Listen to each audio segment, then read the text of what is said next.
Buonasera, signore, buonasera.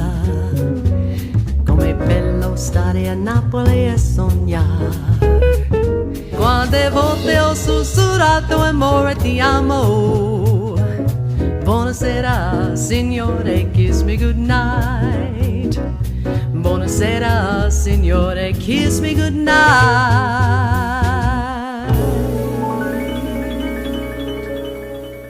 Buongiorno, buonasera.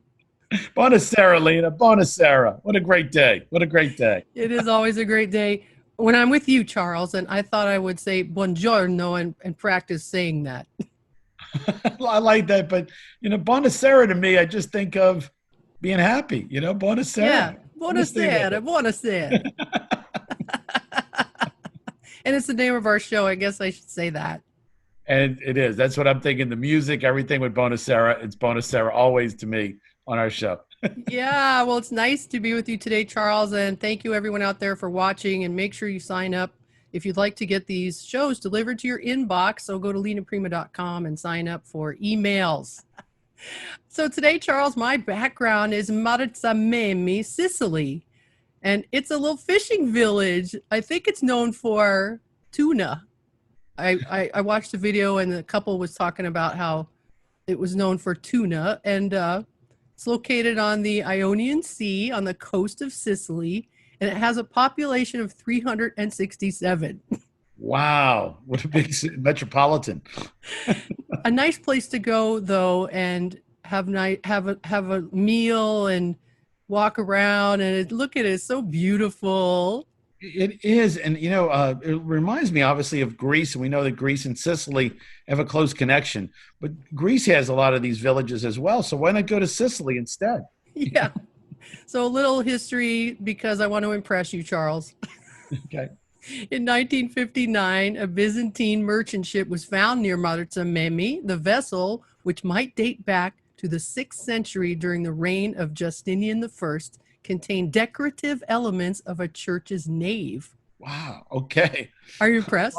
I am impressed. I am impressed. What's a church's nave, Charles? I should know this, but I don't.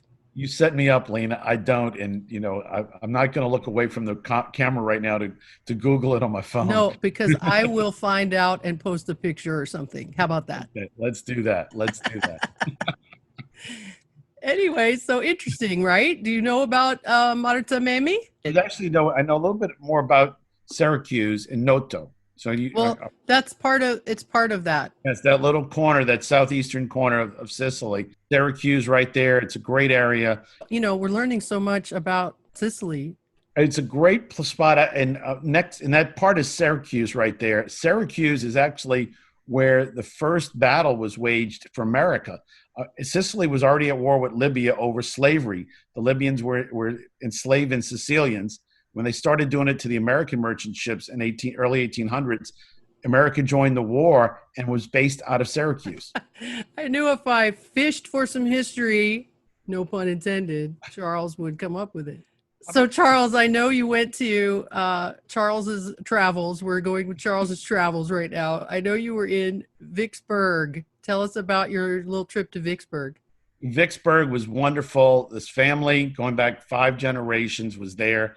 In 1899, 5 Italians were lynched, and the state of Mississippi put a marker up where their graves are. There was no tombstones there. They were actually lynched in Louisiana and Tallulah, and somebody said you can't bury these people with the people that lynched them. They moved the bones to Vicksburg, and now the state of Mississippi put up a historic marker where the bones are. And it was a beautiful ceremony. The mayor of Tallulah was there. A lot of recognition of what goes on, and the story is being told. We're going to make a video about that will be on WLAE soon. And it was really nicely done, the ceremony and telling the story of what happened to these 5 gentlemen, which they didn't do anything wrong, but that was a period where people were not friendly towards Sicilians. These guys are from Cefalù, and oddly enough, one of them son, the big part of it is the one of them that was murdered, his son was classified as an orphan in Sicily because there was no dad. So they took the child away from the mom, but that turned out to help the child because he went to boarding school and got a great education and then came to America and became a big success. So he overcame this handicap of losing his dad before they had the money to send for the mother and the child to come to America. The dad was killed. And yet the son still made it.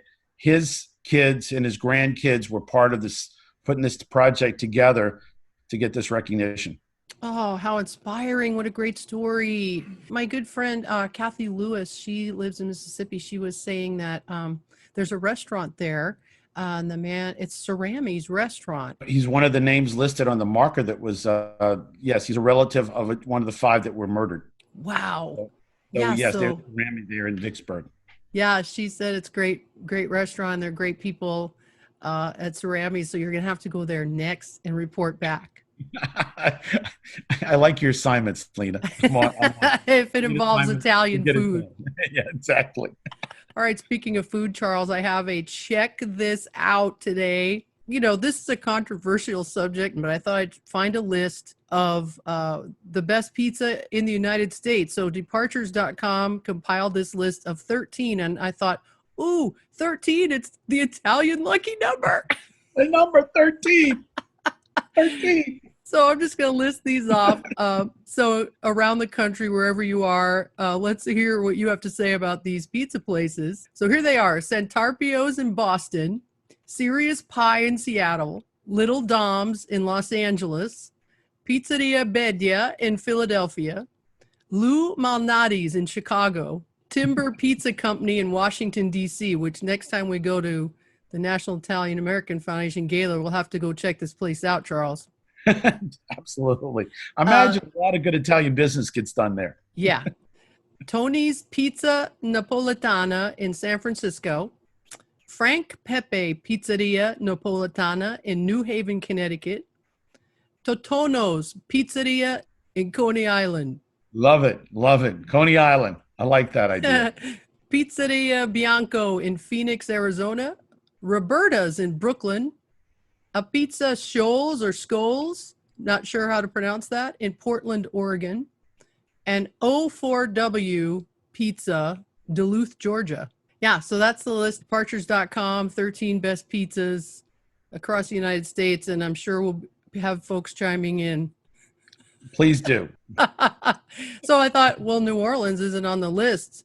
So I got to find the New Orleans list. Where's that? You know, so nola.eater.com listed 18 pizza places of the best pizza in New Orleans. And number 1 on the list is Oak Oven on Jefferson Highway in Harahan. And Charles, I believe you went there to check it out. You gave me an assignment, and I did go check it out. And the place was actually, it's a small place, but it was packed. I had a split pizza so I could try the margarita and the pizza carne.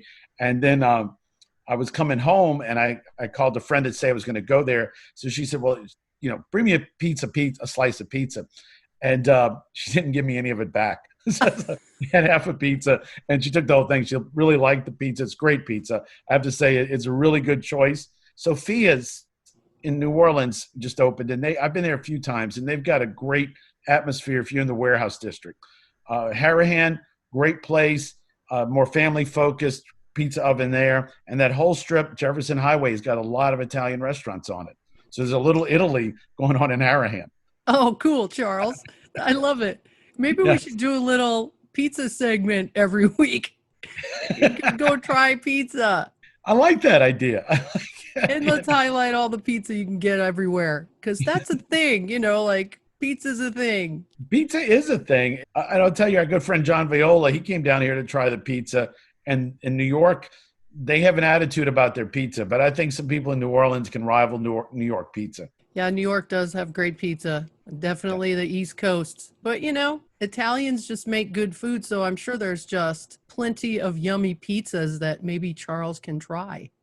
We'll do that. And, you know, my grandmother's pizza at Gino's in Monroe, she put fennel seeds in the dough. And I don't want to get it out. Really made a great pizza. Also, just a quick story you told me about that area. There was an airplane contest. Yes. So the contest was who could keep a plane in the air the longest in 1910 would win $4,000. And John Moisant, that's Moisant Airport, was right down the street. MSY stands for Moisant Stockyards. So John Moisant came to town. He was the first guy to fly a passenger over the English Channel. He was flying around the country at about 6 cities. New Orleans was one of them. And he was actually a daredevil. So he comes here. He first, on December 30th, he raced in City Park. There used to be a horse racing track there against a Packard, and he lost by a couple of seconds, 5-mile race of ovals. And then the next day, he was going to keep the plane in the air for 8 hours, flying from Harahan to City Park and back all day long. And as he left City Park to go fill it up with gas in Harahan to start this, he caught a wind shear, and it flipped the plane upside down. He fell out of the plane. He was 25 feet off the ground, no seat belts in those days, and he broke his neck and died. Oh, tragic. Very tragic. That's why they named the area after him. The stockyards got his name. But what's equally amazing is only 20 years later, Jimmy Wydell and Harry Williams used that same area for their planes and their airport. And in 1933, they won every race in America for the fastest airplane. They were racing. No kidding. Oh, No that's kidding. cool. So there's a marker there at Elmwood on Veterans Highway about Wydell Williams. And the Moisant thing happened at a park called Zerang Park in Harahan. And there's a couple of places you can eat and have a drink there. I think it's called the Enview right there. So great time if you want to go learn a little bit history on aviation, go to Harahan. Well, thank you for that little tidbit, Yes. Charles. And why don't we get more Charles tidbits right now, because we're going to head right on into Charles Celebrates Culture. Okay, Lena.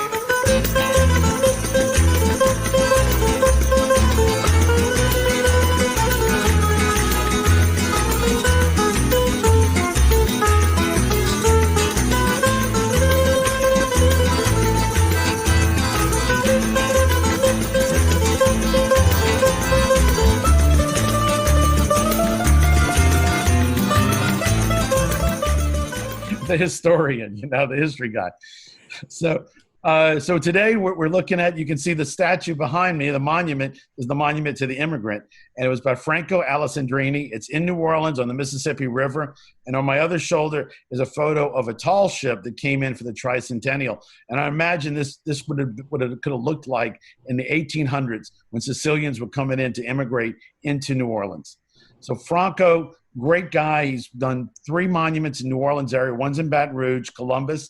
He's done the monument to the immigrant, and he's also done Pope John Paul II. And we're working with him right now on a new monument to the Sicilian sugarcane harvester that would go at Homer's house in Burnside, Louisiana. So he was a great man. He's been with us, splits his time between Italy and New Orleans. Unbelievable that we have somebody of that talent living in New Orleans. Hi, welcome to Celebrating Culture. We're here with Franco Alessandrini, who's an artist in New Orleans. Franco, welcome to the show. Thank you, thank you. So tell me, what brings you to New Orleans from Italy? I love the city.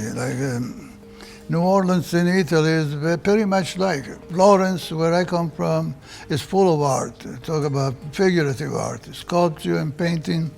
In New Orleans also is a lot of art, a lot of artists, a lot of writers, and mostly music. The art of music and the art of painting, I think, is a wonderful combination. You've got 2 great sculptures here in New Orleans, the Monument to the Immigrant and the Monument to the Pope.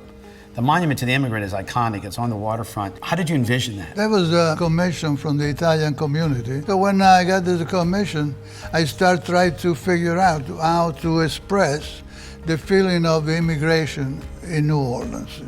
And I started reading and looking at pictures and so on. I realized that the best thing for me to do was just to recreate one photograph of these people stepping down from the ship and let them tell you the story, tell you how they felt and the way you feel. The hope, the fears. When you look at them, you can possibly try to figure out what they felt. And then you've done another one since, the Pope. Yeah, the Pope was a wonderful experience. Mr. Frank Mazzelli commissioned me to do the Pope. Then while I was doing the Pope, there was the possibility for the Pope to bless the statue, and he did. We went to St. Peter's Square, yes. And the Pope came out, and I thought he would probably bless from far away. And so he came over there, he touched the statue and all that, and he talked to Frank and all that. So it was a wonderful experience. In New Orleans, you're doing seafood, the fish, the oysters. Before the work fair, in 1970, I started doing silkscreen poster for the Festa d'Italia. At the time, it was pretty big. And then during the work fair, I was the artist in residence at the Italian village. And I did the Louisiana alphabet, which became the official alphabet of the state of Louisiana, made by the governor. So that was a very big thing. Yes. It's very important. Now, I also see in your paintings, you love music. There's energy. Futurism, cubism have been called, but I mean, you have a special style. You know, jazz basically is a classic form of music, which then has a lot of improvisation, interpretation, right?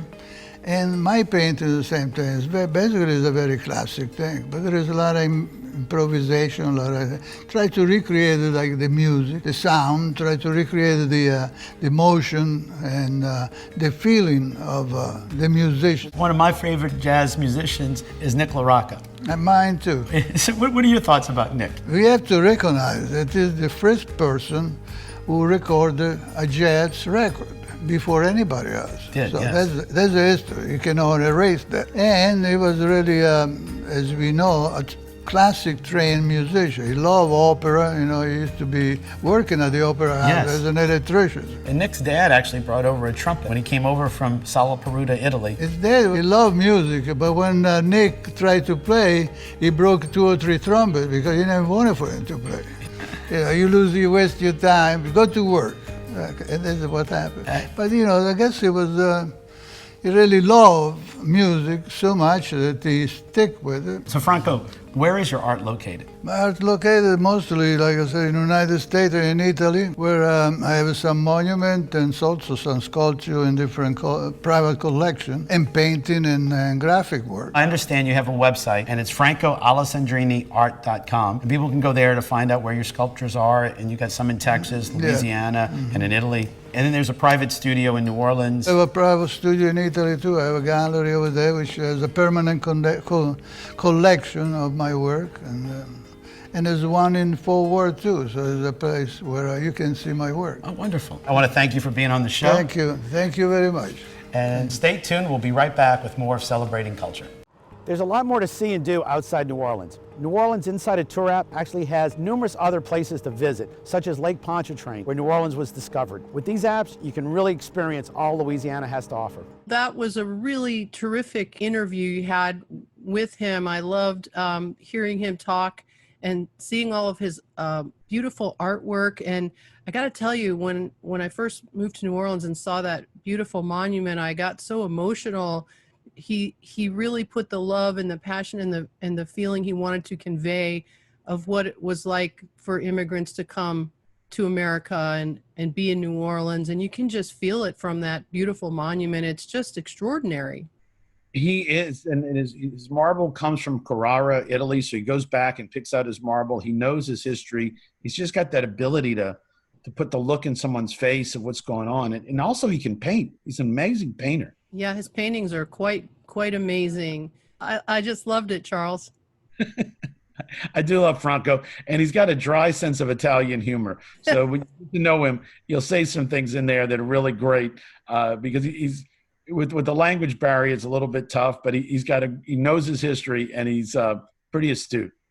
Yeah, I'm sure that the new monument is going, we've of course shown the sketches here on the show, preliminary sketches, and it's going to be another one that just gives you that feeling of your ancestors and what they were doing and how hard they worked. So we're looking forward to when that's completed. It is. It is great what he's done, the way he's done it. And your friend Morris Vaccarella was telling the story about his grandfather being a sugarcane harvester. So it's a great combination of honoring all those Sicilians that came over here to cut sugarcane. Absolutely wonderful, Charles. And thank you for all that you do and teaching us all about our culture and our heritage here in Louisiana. We love you, Charles. Oh, wow. Thank you, Leo. Thank you. But likewise, I mean, there's so many people that are contributing. I'm just part of the gumbo, We love it. All right, Charles, thank you so much. And we are going to head into our La Musica segment right now. And, our first show that we did, I featured myself. I showed a wonderful video from a show I did at the Smith Center in Las Vegas, where I was performing Just a Gigolo, one of my dad's biggest hits, and had some friends up on stage and a lot of fun. And I had made an album out of that show that I released in 2020. So I thought today I would go back and talk about an incredible project that I worked almost a year on, that I'm really extremely proud of, released in 2019, called Prima La Famiglia. And it's an album of all Italian songs that were from, very early days, and stuff my dad recorded the 40s, the 30s, and on up until the early 70s. Just some really great Italian, I guess, pop songs, novelty songs, whatever you want to call them, but in the big band style, which I love, and got some fantastic musicians, recorded it in Nashville. And I put together a little mini documentary about the making of the album, show a little bit of footage of me singing a Nick LaRocca song, which my dad recorded, and he put his little Sicilian flair in there. He put the Sicilian in. That is great, Lena. That is so good.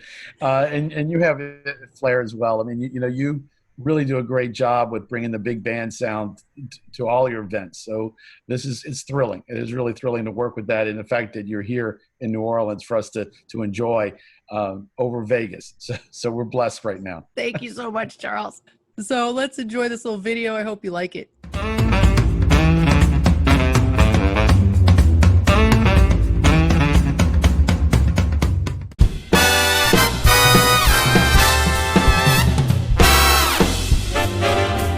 Lena Prima. I'm working on a really great project. It's a big band album of Italian heritage music that was recorded by my father, the great Louis Prima. So everybody kind of like let's gather around Lena. Okay. That's Italian! Oh, Italian! Viva Italian! I'm really excited about this album because it's the music that Italian Americans grew up with back in the 40s and carried on throughout generations. They play this music in their family homes and when they're having their Sunday dinners, and these are just beloved songs. Be great. See that you're born in Italiano and your life will be great. Working with these amazing musicians, engineer Andy Waterman, producer Scott Williamson, who also did the amazing drum tracks, and Lauren Seaberth, who put in endless amounts of hours writing these beautiful arrangements.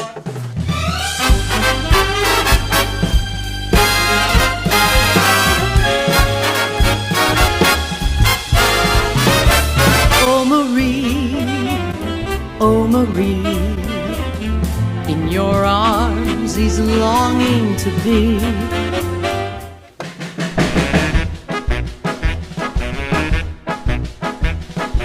The amount of work that went into this project, I'm just so grateful to everybody that has participated in the project. Everybody put their love and time and energy, love of the music too, because everybody involved with this really loves this type of music. It's just a wonderful atmosphere of all of us together involved, enjoying the process. Oh no, here he comes again!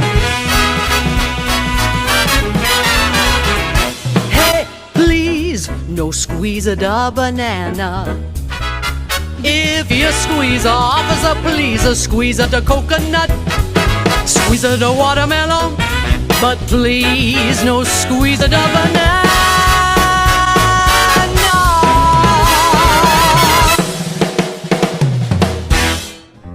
There's a couple of really special songs on the album that are close to my heart that I think about my dad. One of them I found, it's from 1966, the movie A Man Called Flintstone. My father sang an Italian song as Fred Flintstone singing to Wilma. And when I was 4, I heard his voice coming out of this character in this movie, and I knew it was my dad. And of course now we have Google, and I found it, and it's a beautiful song called Pensate Amore.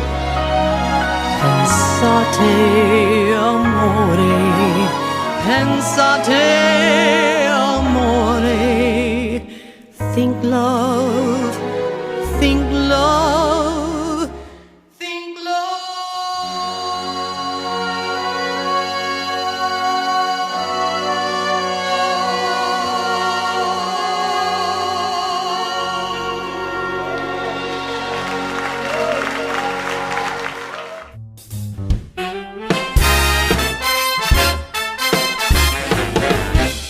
This whole process of making this album has been incredibly exciting for me. I've never recorded a big band album or with strings, and it's been a dream of mine to do an album like this. I'll be down to get you in a pushcart, honey.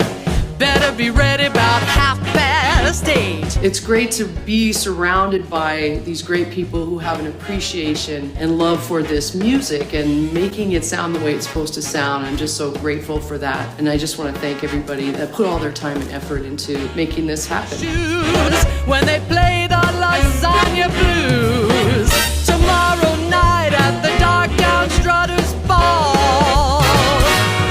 Sounds exactly like I want it to sound, and I just couldn't be prouder of it. And I know my dad would be really proud of this album. Sit on a block of party ball. Tomorrow night at the Darktown Strutters Ball. Okay, yay, I'm clapping for my own self right now. Go, Lena. Go, Lena.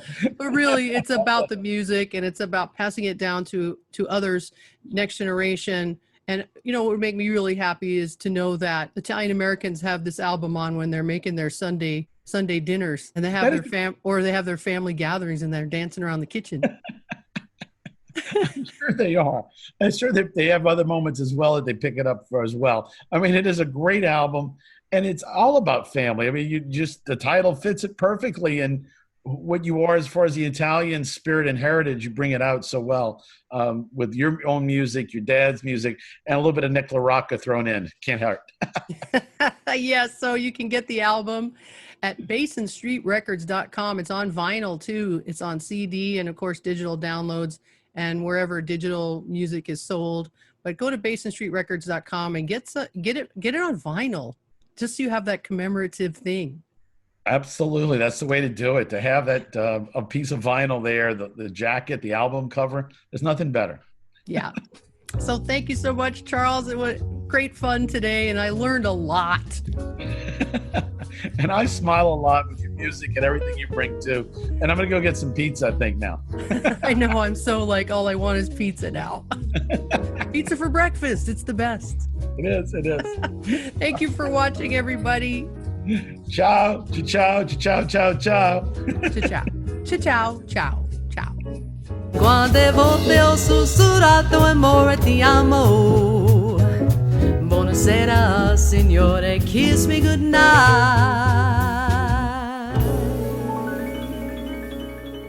Hi, I'm Lena Prima. My music is available on Amazon and iTunes, also BasonStreetRecords.com and LenaPrima.com. Please like my Facebook page, Lena Prima Official, and follow me on Instagram at Lena Prima. I would love it if you would subscribe to my YouTube channel, Lena Prima. Thank you so much. Ciao. Our New Orleans Insider Tour app features a Statue Stories and Spirits tour. There are over 150 markers that all have a little story. Download our tour to make your stay in New Orleans extra special.